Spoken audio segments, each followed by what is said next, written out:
Il y a un mouvement associatif fort, mouvement associatif. Ça dépend. Bah oui, remarque.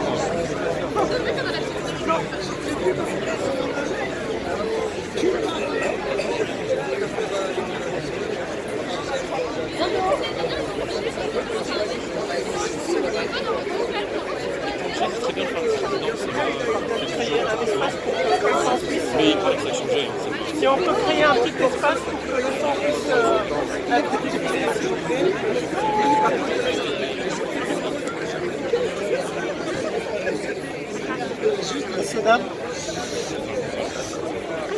Messieurs, dames, bonjour. Bonsoir, merci d'être là. Si vous voulez bien créer juste un petit espace devant le haut-parleur pour que le plus grand nombre puisse écouter. Merci beaucoup et merci beaucoup d'avance d'être venus nombreux parmi nous ce soir. Chers amis, merci d'être présents, aussi nombreux comme chaque année, pour ce rendez-vous de la mémoire, de la vérité et de la justice. Je sais qu'il fait froid, mais je sens beaucoup de chaleur qui émane de vous. Je crois que la température va augmenter. D'abord, je voudrais excuser ma mère qui aurait souhaité être parmi nous.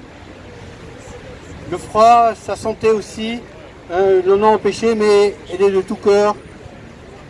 Et de tout cœur, elle aurait vraiment bien voulu être présente, mais elle vous demande de l'excuser.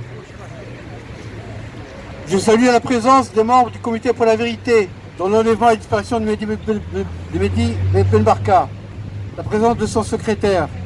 Et je voudrais excuser Louis Joannet, le président du comité, qui vous prie aussi de l'excuser. Merci aux représentants des organisations et associations qui ont signé l'appel à ce rassemblement, ainsi que de nombreux amis, membres de familles de disparus, et ainsi que de représentants d'organisations qui sont venus du Maroc spécialement. Merci à Nadia Mouadden du conseil municipal de Gennevilliers d'être présente. Gennevilliers qui a été aussi beaucoup à nos côtés. Gennevilliers, l'une des communes où une allée Mehdi Ben Barka est présente. Je voudrais excuser Éric Coquerel, député de Paris, Pierre Laurent, secrétaire national du Parti communiste, qui nous apportent tout leur soutien, mais qui auraient voulu être là et qui s'excusent de ne pas être là. Le 29 octobre a été décrété journée du disparu par l'ensemble du mouvement des droits humains et des forces démocratiques au Maroc. Il est l'occasion de rappeler les manquements des autorités marocaines pour clore le dossier de la disparition forcée. En ce moment se tient à Rabat un rassemblement organisé par les associations de droits humains. Je les salue très chaleureusement et très fraternellement, plus particulièrement les familles de disparus et les défenseurs des droits humains pour que cesse la disparition forcée et la détention arbitraire. Ces rassemblements et toutes les manifestations organisées autour de cette journée du disparu sont l'occasion de faire le bilan de la situation des droits humains au Maroc et de rappeler les manquements des autorités marocaines pour clore le dossier de la disparition forcée. Les familles de Hussein Manouzi, enlevées par un commando marocain en Tunisie, la famille Ouazen, la famille d'Abdeltif Zelouel, la famille Rouissi et des dizaines d'autres attendent toujours de connaître la vérité sur le sort de leurs proches, attendent que l'impunité cesse et attendent que justice se fasse. Face à la volonté du CNDH, la mauvaise volonté du CNDH de clore ces dossiers, il faut saluer la résistance courageuse des familles qui se manifestent par les sit-ins réguliers, les marches nationales et la mobilisation de l'opinion publique nationale et internationale. Depuis 2 ans, les mouvements de protestation et de revendication sociale se sont multipliés et amplifiés au Maroc. Les plus marquants sont ceux menés par les populations du Rif et de Zorada.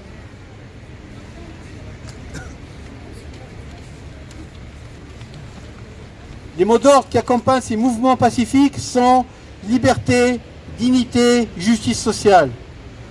Les revendications légitimes sont à la mesure de la faillite du régime à répondre aux aspirations populaires et à la mesure des immenses besoins de la population pour améliorer leur vie sur le plan social, économique, culturel, éducatif, sanitaire et environnemental. Accompagnée de vagues promesses, la réponse du pouvoir a été une répression d'une rare violence qui s'est abattue sur les manifestants, la population, les associations de droits humains et les journalistes qui couvraient ces mouvements.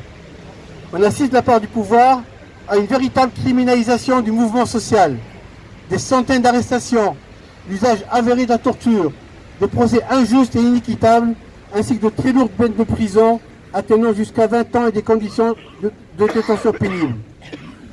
Voilà l'image d'un régime qui renoue avec des périodes sombres qu'on croyait révolues. Aujourd'hui qu'on parle passé, durant les années de plomb, la mobilisation et les actions de solidarité doivent s'intensifier pour la fin des poursuites, l'annulation de condamnations et la libération des prisonniers. Et plus que jamais, nous devons continuer à soutenir le mouvement social marocain pour la justice sociale et la dignité. J'en profite pour apporter mon soutien à Marté Monjib et ses amis face à l'épreuve du harcèlement judiciaire qu'ils subissent depuis 3 ans. La semaine dernière, leur procès a été ajourné pour la 13e fois.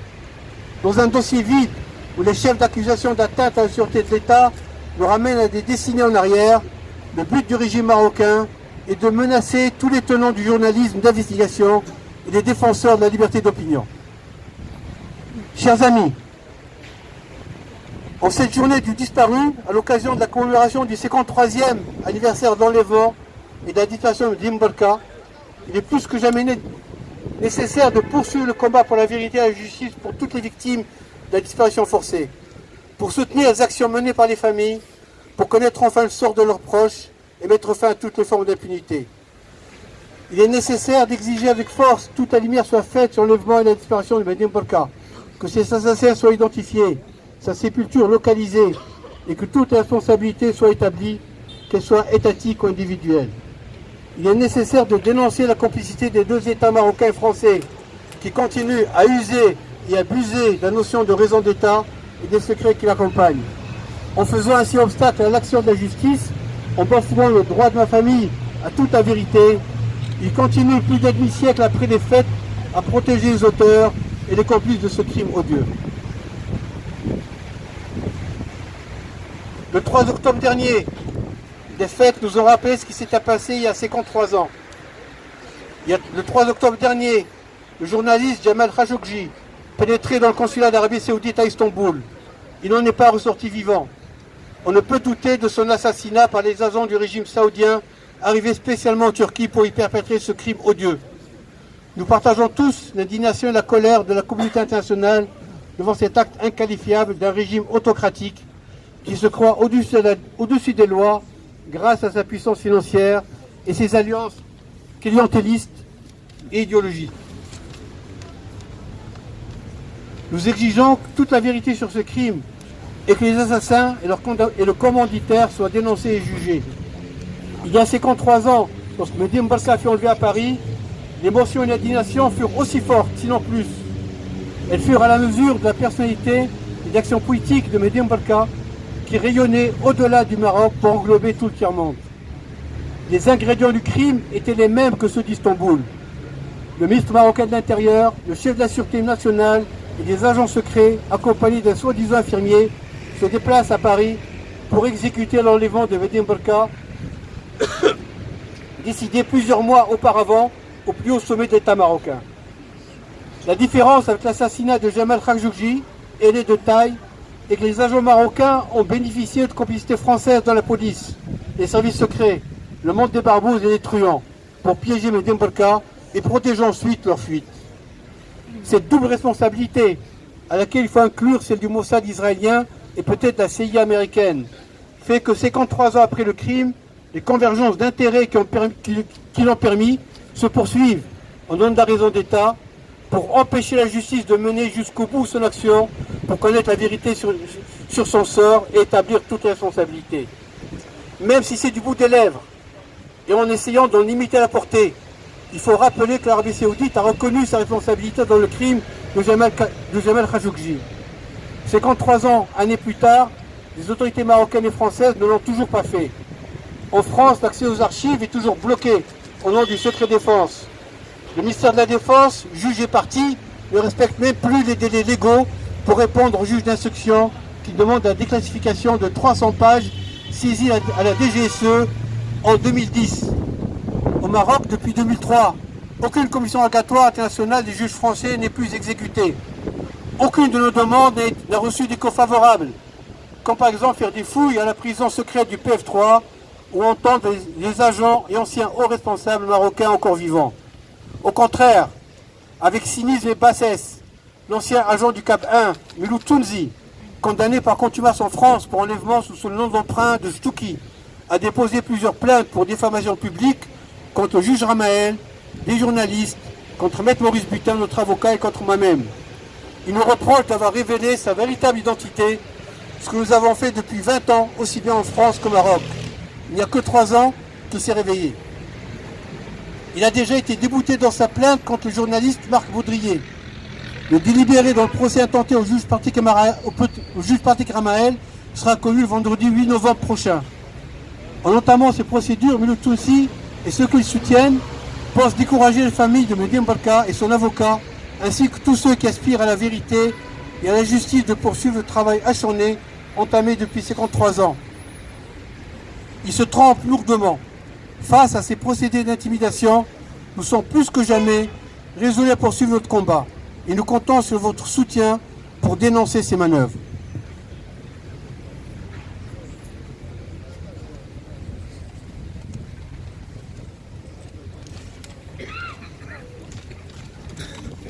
Dès que la date de la prochaine audience sera connue, début 2019, où nous allons comparaître Maître Butin, Joseph Tual, Frédéric Ploquin et moi-même, je la rendrai publique, afin que notre mobilisation soit à la hauteur de notre indignation de voir les criminels poursuivre les familles des victimes et leurs défenseurs. Chers amis, comme vous pouvez constater, ce combat pour la vérité, la justice et contre l'oubli et toutes les formes d'impunité se poursuit dans des conditions rendues toujours plus aussi difficiles par le manque de courage des autorités marocaines et françaises. Au lieu de se réfugier derrière la raison d'État et ses secrets, elles se grandiraient en assumant pleinement leurs responsabilités pour que la vérité soit établie au grand jour et que justice se fasse. Le 13 septembre dernier, par une déclaration et une visite au domicile de la veuve de Maurice Audin pour lui demander pardon pour la mort de son époux, le président de la République reconnaît la responsabilité de l'État français dans la disparition du jeune mathématicien communiste. Dans un communiqué, le comité pour la vérité dans l'enlèvement et la disparition de Mehdi Mbarka et l'Institut Mehdi Mbarka Mémoire Vivante se sont réjouis de cette victoire historique de la vérité et de la justice qui marque la fin de 61 ans de déni. Ils ont salué le courage de Josette Audin qui s'est battu sans relâche avec l'aide de sa famille, le soutien des amis de Maurice Audin et l'action du Parti communiste français pour que la vérité soit faite sur l'assassinat de son mari. Cet acte ouvre une nouvelle page qui permettra de connaître enfin les circonstances exactes de la mort de Maurice Audin et le lieu de sa sépulture. Ma mère, qui a aussi 85 ans, ma famille, nous tous avons espéré, nous espérons toujours que la déclaration du président d'une portée historique précède d'autres gestes qui feront sauter les verrous de la raison d'État qu'entrave l'action de la justice pour connaître la vérité sur le sort de mon père. En particulier, que toutes les archives de l'État, et notamment celles de la DGSE, qui concernent son enlèvement et sa disparition, puissent être librement consultées et qu'une dérogation générale soit instituée en ce sens. Seulement, le 17 septembre, c'est-à-dire à peine 4 jours après l'annonce à propos de l'affaire Audin par le président de la République, le collectif Secret Défense, un enjeu démocratique, qui regroupe 14 affaires non élucidées à ce jour du fait de Secret Défense, a reçu une fin de non-recevoir du Premier ministre, alors que nous souhaitions le rencontrer pour donner notre point de vue sur la réforme d'accès aux archives qui est en cours. Nous sommes révoltés par un tel mépris à l'égard de familles et d'amis de victimes qui attendent de l'État un minimum d'écoute au moment où doit s'ouvrir un large débat autour du Secret Défense, tel qu'il fonctionne actuellement et qui permet d'entraver les enquêtes judiciaires et le travail des historiens. L'assassinat du juge Borel, l'assassinat de Thomas Sankara, l'assassinat de Robert Boulin, l'enlèvement et l'assassinat de Mehdi Mbarka, l'enlèvement et l'assassinat de Ghislain Dupont et de Claude Vernon, pour ne citer que les affaires dont nous commémorons ces jours-ci le triste anniversaire, sont des affaires d'État dans lesquelles l'accès aux archives permettrait de progresser significativement dans l'établissement de la vérité. Conscient de la nécessité de faire avancer le débat autour de ces questions cruciales dans un état de droit, le collectif Secret Défense se propose de réunir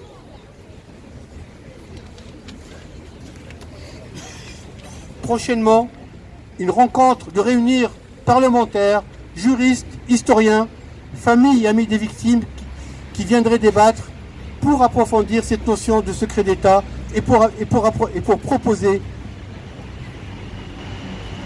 des réformes pour qu'ils puissent plus intervenir dans les affaires judiciaires. Chers amis, depuis notre dernier rassemblement, beaucoup de nos proches, nos amis, nos camarades nous ont quittés. Patrice Barra, journaliste, producteur, défenseur des grandes causes humanistes, a prolongé le combat de ses parents, Denise et Robert Barra. Producteur entre autres du film de Simon de Bittan, L'équation marocaine, il était membre du comité pour la vérité. Jacques Ralit, militant communiste et homme de culture, défenseur de l'art et des artistes. Les combats qu'il défendait dépassaient largement le monde de la culture. Il englobait tout naturellement la défense des libertés, de la démocratie, de la dignité humaine. En 2015, il n'avait pas hésité à rejoindre le comité pour la vérité dans l'enlèvement des explorations de Nadim Balka. Samuel Amin illustre une figure de la pensée économique contemporaine au service du combat progressiste et émancipateur du peuple les plus démunis, nous a toujours accompagnés dans son action. Hossein Abdelrazak, journaliste et militant progressiste égyptien, responsable du parti de gauche Hizb al-Tajammu', plusieurs fois associé aux actions d'Institut, avec qui nous lie une longue et profonde amitié. Bayazid Bouliqat, qui a souffert dans sa chair la réalité de sa ligne de plan du PF3 Tazmamart. Son témoignage, avec celui de ses frères, a fortement contribué à faire avancer le combat des droits humains au Maroc. Notre camarade Zaïd, militant de l'AMF, figure d'immigration marocaine, l'un des premiers membres, sinon fondateur de l'AMF en 1959, fondateur de la section de Cheville-la-Rue, militant syndicaliste et militant politique. Habib Chakawi, militant du mouvement national, puis du mouvement progressiste, il a sans cesse montré un engagement sans faille et un attachement courageux et indéfectible à ses convictions. Et j'oublie bien sûr beaucoup d'autres. Toutes et tous ont contribué à faire progresser le combat pour la liberté, la démocratie et la dignité. Ils nous manqueront, mais leur mémoire restera toujours vivante. Je vous remercie.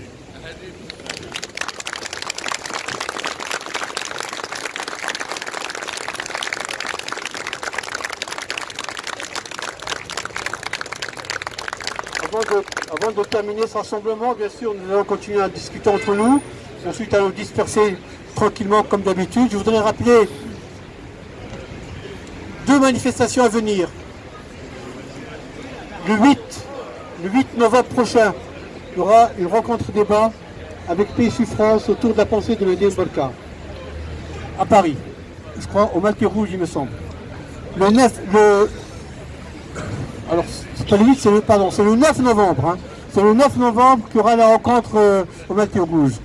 Le 10 novembre à Ivry, à la Maison du Monde à Ivry, avec le collectif Méditerranée, avec la Ligue des droits de l'homme d'Ivry, avec l'Institut Nadim Balka, il y aura toute une après-midi, bien sûr, consacrée à la vérité, autour de Nadim Balka, pour que cesse sa raison d'État et que tombe le mur de l'oubli.